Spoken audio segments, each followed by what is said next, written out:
Hi, welcome to Speech and Communication. My name is Jennifer Black Cone, or Mrs. Cone to the students. I'd like to take a moment and explain to you how I'm structuring the course. I will share with you what digital sources I'm using, the units that we will cover, and then my rationale for the course. First, digital sources. We use Renware to submit grades and attendance, and it's an efficient way for communicating with students and parents through email. Renware can be found on the Tolton website. Also on the Tolton website is Google Classroom. I've never used Google Classroom before, and I'm learning it as quick as I can.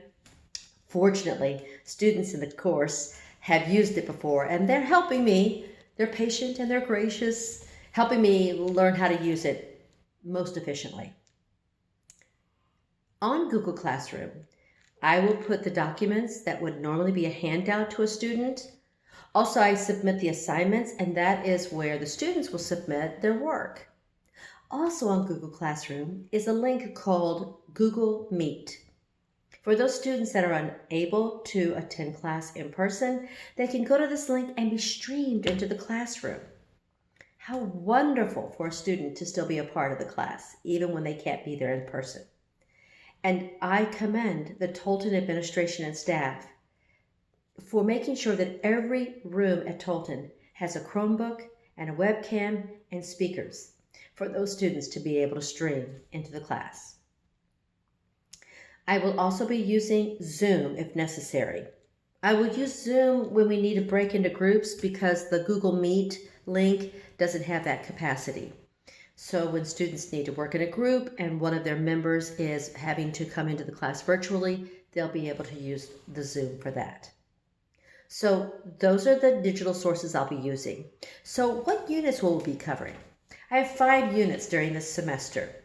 We start out with warm-ups, getting the students comfortable, not only presenting in front of each other, but also learning how to become a better audience, and also working on that comfort level of videotaping themselves speaking and being able to watch themselves perform and become their best critic. We will then move on to speeches of introduction, then informative speeches, persuasive speeches, and then we will end with a commemorative speech.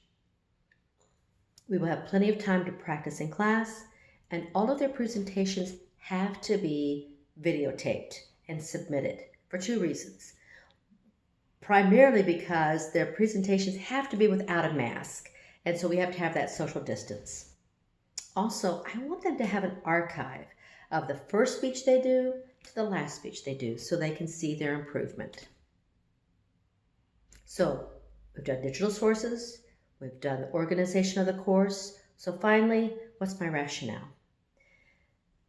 I know for a fact that public speaking is terrifying for a large number of our population, and yet it's a necessity. It's a skill that everyone needs to have. So my goal for each student is that they become a more confident and comfortable speaker. And even at the end, if public speaking is still not their favorite thing to do, they will be more confident, they will be more comfortable, so when they have to make a presentation in another class or have an interview or on into their career, they have developed some skills to help them be a better speaker. So that's how I'm structuring the class. But let me tell you a little something about me. This is my first year at Tolton, and what a magical place this is. I'm so happy to be here. Love the staff, love the students. And this is my 32nd year of teaching. I have taught English and speech and debate and theater. So your student is in capable hands. So thank you. Thank you for taking the time to hear about this course, and thank you for giving me your student every day.